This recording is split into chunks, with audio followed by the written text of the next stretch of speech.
Magandang gabi po muli sa ating lahat. At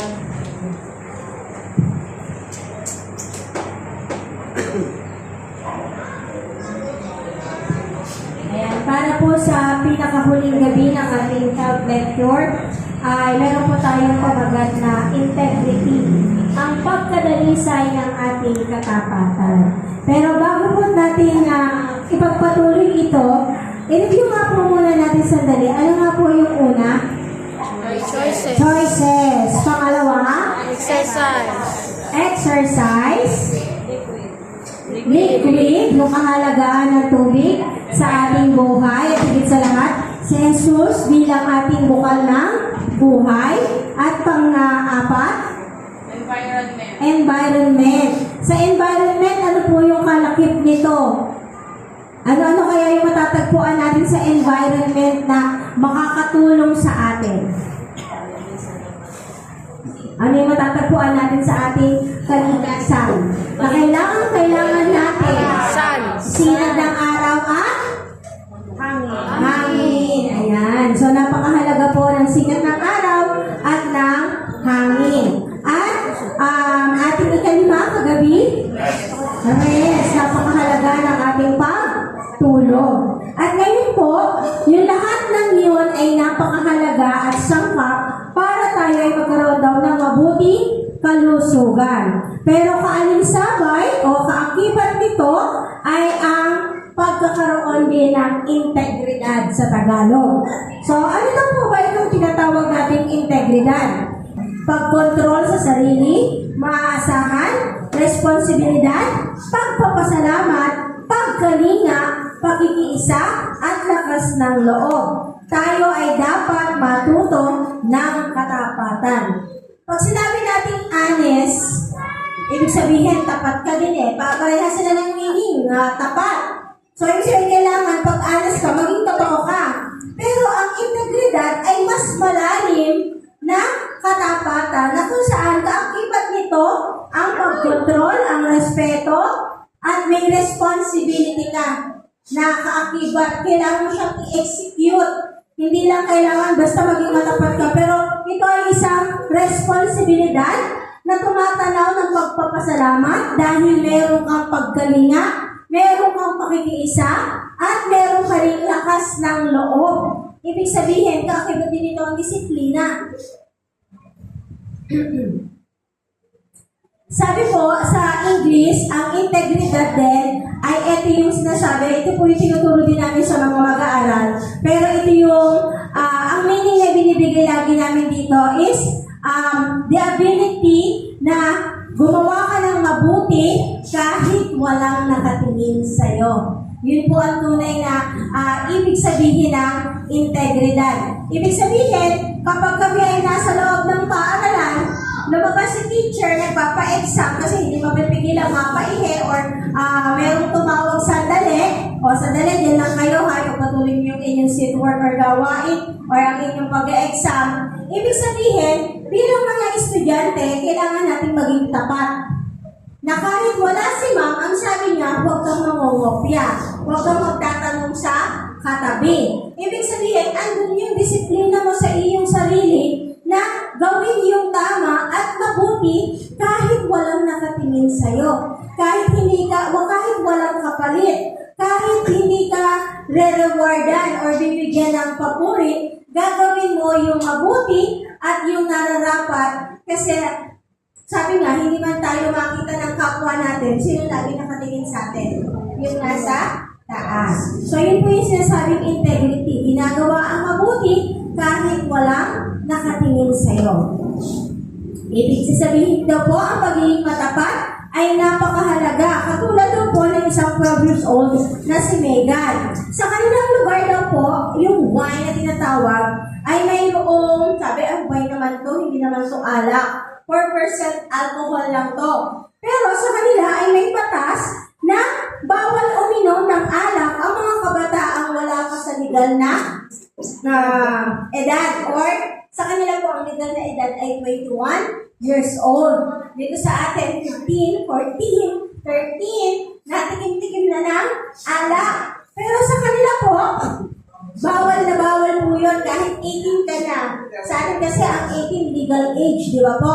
Pero sa kanila, ang legal age daw po ay 21 years old. Ibig sabihin po, kahit po sila ay 21 years old na or below 21, dahil ito ay ipinag-uutos sa kanila na sa batas nila na hindi sila pwede uminom ng alak, ito po ay kanilang sinusunod. So si Megan ay nagpapakita ng katapatan. Dahil ang katapatan ay kinakailangang may pagrespeto ka saan? Sa batas.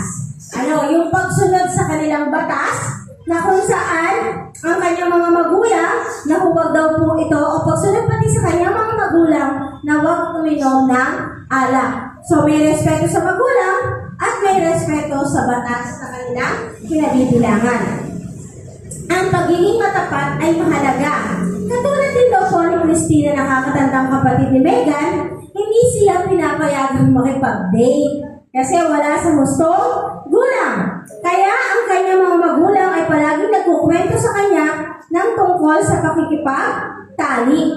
So, isa din po sa kanilang mga batas, o kahit naman dito din sa atin, di ba? Batas din dito sa ating bansa, na huwag tayong makikipagtalik.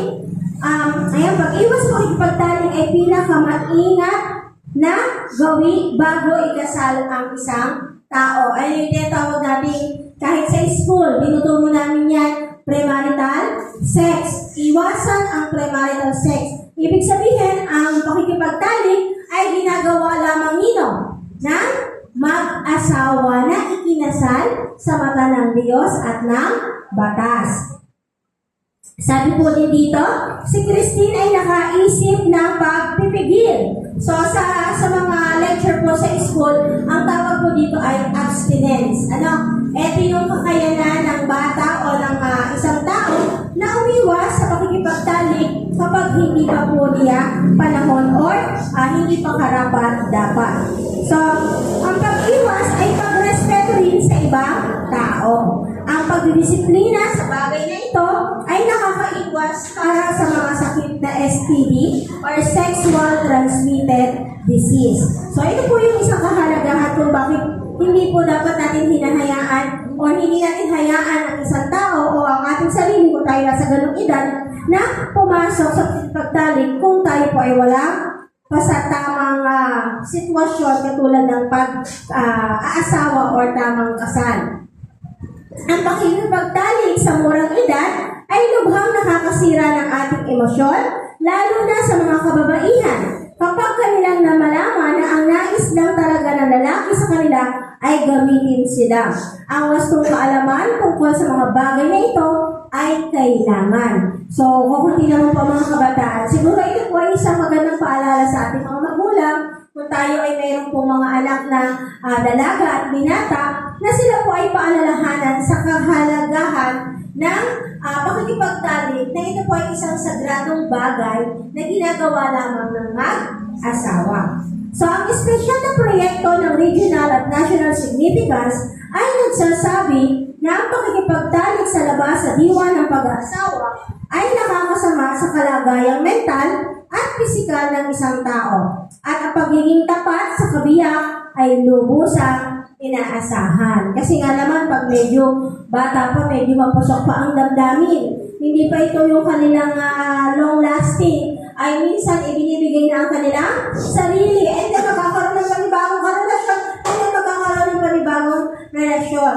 So, nakakahanga po, may mga artista po, di ba, alam naman natin sa industriya ng showbiz or ng industry, halos ang uso sa kanila ay magkaroon ng iba't ibang partner. Ayan, pero doon sa kanila, natagpuan, meron pa rin po palang mga artista na hindi pa rin o nananatili yung sinasabi nilang virgin pa sila. Kasi naniniwala din po sila na ang kahalagahan po ng pakikipagtalik ay kailangan nilang protektahan kapag ito po at naibigay lang nila ito sa tamang lalaki na kanilang pakakasalan. So, maganda po na magkaroon tayo ng ganitong mentalidad dahil ito po ay makakatulong sa ating mental at emotional na pag-establish or bilang isang mabuting kalusugan. Sa isang banda naman po, sabi daw dito, si Ian naman ay panganay sa kanyang pamilya. Meron siyang mga barkada na malakas manigarilyo. Ngunit hindi siya nakukuhang hindi siya yung parang hindi siya naaakit. Kahit ako ay may barkada na nagsisigarilyo, nanatili ako na hindi naninigarilyo. So ito po yung isa sa pagsasalarawan ng integridad. Pagkakaroon ng disiplina sa sarili na umiwas sa mga bagay o gawain na hindi mabuti. Nangangailangan ng katapatan at lakas ng loob na sabihin, pakiusap lang. Huwag kayong maninigarilyo sa harapan ko o ni isa sa mga kapamilya ko. Tayo ay may karapatang lumanghap ng sariwang hangin na malayo sa usok ng sigarilyo. Ayan. Di ba po sa mga public vehicle and public places, may batas din tayo na bawal pong manigarilyo. So tayo po ay bilang isang individual, pwede tayong magsabi dun sa kasamahan natin sa jeep na, ay kuya, baka pwede ipapatay muna ng sigarilyo mo, mamaya mo na ulit yan. Or ano kasi, ano yung nagsisirculate, nakakalanghap, hindi maganda sa aming kalusugan. So maaari daw po tayo magsabi nun, ngunit sa maayos na pamamaraan. So, evidence-based medicine. Mayroon din po tayong mga gamot na inireseta ng ibang mga doktor, ngunit ang totoo, ang mga gamot na ito ay hindi pa napapatunayan ang bisa. So, hindi po tayo ay pumunta sa doktor, ibig sabihin, safe na rin ang lahat ng nireresetang gamot sa atin. Pero yun nga po yung sinasabi na pagpapanatili ng integridad. Kasi meron din po akong kilala at mga kilalang doktor na sila po ay nagpapaliwanag. Itong gamot na ibibigay ko sa iyo ay makakatulong para maibsan yung iyong karamdaman. Pero ito ay may side effect. Sinasabi nila yung side effect nito na maaaring hindi magbigay na or merong mag-resulta na hindi maganda. At kapag mag-resulta na hindi maganda, itigil mo agad ang pag-inom ng gamot. So yun po yung tinatawag na nagiging matapat sila dahil alam nila na yung mga synthetic drugs ay hindi 100% ay magbibigay sa atin ng kalunasan sa ating mga pagkakasakit. So yun po yung mga doktor na nananatili ang kanilang integridad. At sabi naman po dito sa EDCOM, Educational Development for Complementary and Alternative Medicine, ano ang kinalaman ng mga doktor sa mga gamot na tinatawag nating complementary and alternative medicine. Karamihan sa kanila ay mga halaman at iba pang natural na sangkap na hindi naman aprobado ng FDA. Karamihan sa mga gumagawa nito ay hindi sumusunod sa mga pamantayan.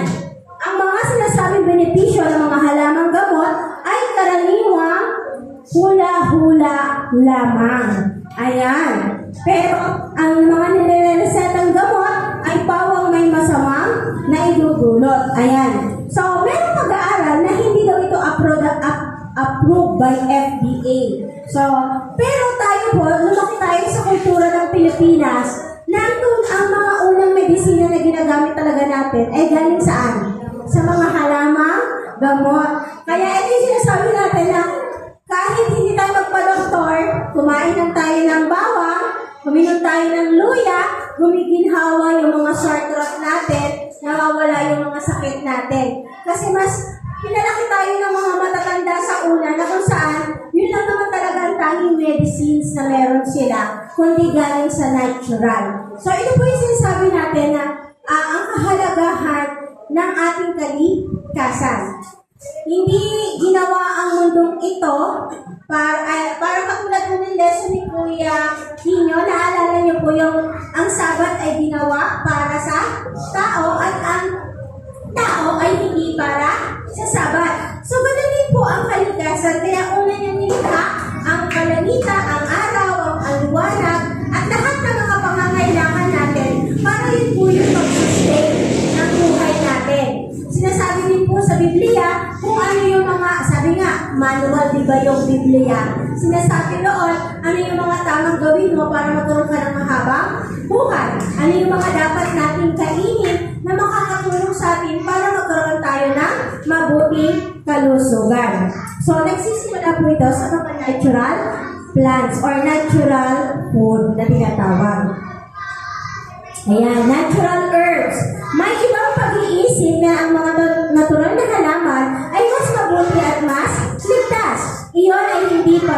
ganon. Kasi syempre may contradiction. Sa business world po kasi, sa mga mga corporation, kalaban nila yung mga natural medicine. Tama po ba? Kasi libre lang natin silang nakakuha sa ating kapaligiran. Prescription drugs. Ang mga minumukahang gamot ay subok na. Sa buong bansa, ang mga herbal ay hindi pa napag-aaralan. So, ito yung mga advantages and disadvantages. Sa kanilang pag-aaral, alam naman po natin sa mga synthetic drugs, tao lang din pa rin po ang gumawa niyan. So, may mga chemical. Kaya nga, naalala niyo po yung panahon na nagkaroon ng dengue shock. Di ba na dami po naging side effects nun? So, isa yun sa mga sinasabi na hindi matagumpay na pag-aaral ng siyensya na kung saan sa halip na ang motibo ay makatulong pero nagbigay ito ng maraming pagkakasakit sa mga bata o maraming bata ang nabibiktima. Pero subok natin ang polio. Tama po ba? Yung vaccine na polio. So, makakatulong. So, ito po ay pagkakaroon din natin ng wastong pagdidesisyon sa kung alin po ay yung tatangkilikin natin at sa tingin natin na makakatulong sa atin. Kaya bilang isang individual po, matuto tayo pong magsuri ng mga bagay na binibili natin, mapa-natural or mapa-synthetic drugs. So ako po talaga, kahit nag-reseta na po ang doktor, hindi po ako basta-basta iinom. Oo, binili ko yan. Pero hindi ko siya basta-basta iniinom. Nire-research ko siya, libre naman po sa Google, hinahanap ko kung talagang yun yun, and then ano yung mga cause and side effects para makita natin kung makakabuti ba talaga siya sa atin or hindi. So, pwede po natin siyang pag-aralan. And then, tingnan natin yung mga natural herbs. Ako napatunayan ko po talaga. Gumagastos na ako ng 3,000, 5,000, pabalik-balik kami sa doktor. Ang laging ire-reseta, gantong gamot, antibiotic. Pero pag po ang pinainom ko ay oregano, ang pinainom ko po ay bawang na may honey, ay ang bilis po gumaling ng mga anak ko. So, ito po ay base to base. Si Gay po, hiyang po sa natural or sa herbs. Yung panganay ko po, mas hiyang siya sa mga synthetic drugs. And even me, ay meron din po mga synthetic drugs kasi nga po ay may asthma ako or inhaler. Pero dahil tayo ay nagano, hindi ko nakuha yung dahon para daw sa hika, kaya hindi ko pa siya nasusubukan. Pero gusto ko siyang masubukan.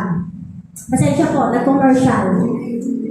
And then, matatapos na po kasi ito, ang mga medical doctor at pharmacist ay nakakatanggap ng maraming taon ng pagsasanay. So, talaga naman sila po ay dumaan sa maraming pag-aaral at trainings na isinagawa. Kaya noong nakaraang siglo, ang mga doktor ay gumagamit ng mga hindi nasubok na nakalalasong mga halaman. Ang mga tao ay ginagamit ang mga gamot na ito. So, hindi naman mga synthetic drugs na nagsimula din sila sa simula ay mga natural plants. So, alam niyo po yung mga Chinese medicine, kahit po hanggang sa ngayon, uso po sa Chinese medicine, yung tinatawag na, even doctors na po sila ang inireseta pa rin po nila ay mga natural capsulated na dry leaves, yung mga, yun po ang usually inireseta pa rin nila. And then, ang mga doktor ay kailangan maging maingat kasi kailangan nila maging matapat at maging bukas sa mga bagong uri na mga aprobadong gamot na mas iniiwasan ang masamang epekto. Ayan. So, katulad nga po na nabanggit ko sa inyo, may doktor po talaga nagsasabi sa akin, ay Elaine, steroid to ha. Pasensya na po, Elaine po ang nickname sa akin eh. So, sabi ay Elaine, steroid to. Ito ay in the long run may side effect. Lolobo ka dito, tatanga ka dito. So, pwede dumating yung time, nagpapalpitate ang puso mo. So, sinasabi niya. Pero sa ngayon, ito kasi yung kailangan panluna sa'yo para bumuka yung hingahan mo. So sinasabi niya, kaya dapat hindi ka maging drug dependent. Kaya hanggat maaari, meron tayong mga natural remedies na tinatawag. Sabi, ang mga tao may katapatan, kailangan natin maging matapat kung gusto natin mapunan ang celebration. Naalala niyo po yung unang word na binanggit natin sa choices, celebrate. Kapag tayo ay pumili ng mga bagay na makakabuti sa atin at yung mga tamang gawin, ibig sabihin, meron tayong dahilan para mag-celebrate. Naalala niyo po yung isang kwento noong unang gabi, bakit yung babae ay bigla na lang bumulagta sa tren? Kasi nga, may mga choices siya na ang mga pinili niya ay ang pagpupuyat, mga pagkain na mga bagay na magdudulot sa kanila ng sakit, mga lifestyle, hindi nag-exercise, naninigarilyo, umiinom, or mga bagay na magbibigay sa kanya ng hindi mabuting kalusugan. On the spot, na-stroke pala siya. Kaya na lang siya bumulagta. So, yun po yung sinasabi sa atin na dahil sa mga choices natin, pwede tayong mag-celebrate ng buhay. At ito po yung mga bagay na itatanong natin sa ating mga sarili. Maaasahan ko ba ang aking sarili? So, tinatanong dito yung disiplina natin. Maaasahan ba kita? Maaasahan ba natin ang isa't isa na tayo ay magtutulungan? O sama tayo mag-jogging? Ha? Ikaw ba din susuporta sa akin? Ako ay magdadayat na, ha, honey? O kaya ay... Kasi pag po sa sarili natin, hirap na hirap tayo. Kailangan may support din tayo nararamdaman mula sa ating kasama sa bahay, kapamilya, na susuportahan na mag-exercise, o sabay na tayo matulog ng maaga para wala nang puyatan, hindi tayo pare-parehas na mag-turn off ng cellphone. Di ba po? Pero kasi pag meron tayo nakita na isang kasama sa bahay at sa cellphone pa, hindi sa cellphone na tayo lahat. Pero kung tayo ay mayroong tulungan sa isa't isa, hoy, bawal magpuyat. Tayo pare-parehas ng mag-airplane mode, tulog na tayo.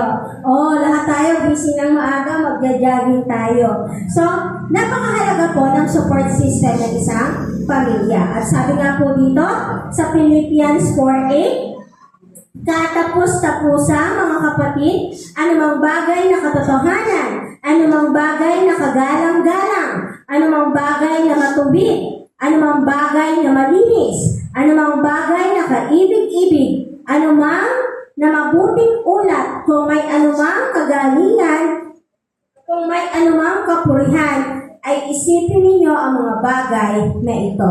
Ibig po sabihin, ang paalala sa atin ng Panginoon, magkaroon tayo ng integridad na kahit wala pong nakatingin sa atin, walang nagpapaalala sa atin, walang nagsasabi sa atin, pipiliin natin gumawa ng mabuti at tama dahil yun yung makakabuti sa ating kalusugan. Dahil tayo ay may respeto at pagmamahal, pagsunod sa ating Panginoon at sa mga batas na makakabuti para sa atin. So, ang lahat naman po ng batas kahit sa gobyerno, binibigay sa atin para tayo ay hindi mapahamak. So, higit lahat, ang batas na ibinigay sa atin ng Panginoon kung paano po tayo mamumuhay dito sa mundong ito, ay ang hangarin niya ay para tayo magkaroon ng mahabang buhay at para po sa ating kabutihan dahil tayo po ay kanyang iniibig. Yun lamang po at magandang gabi po.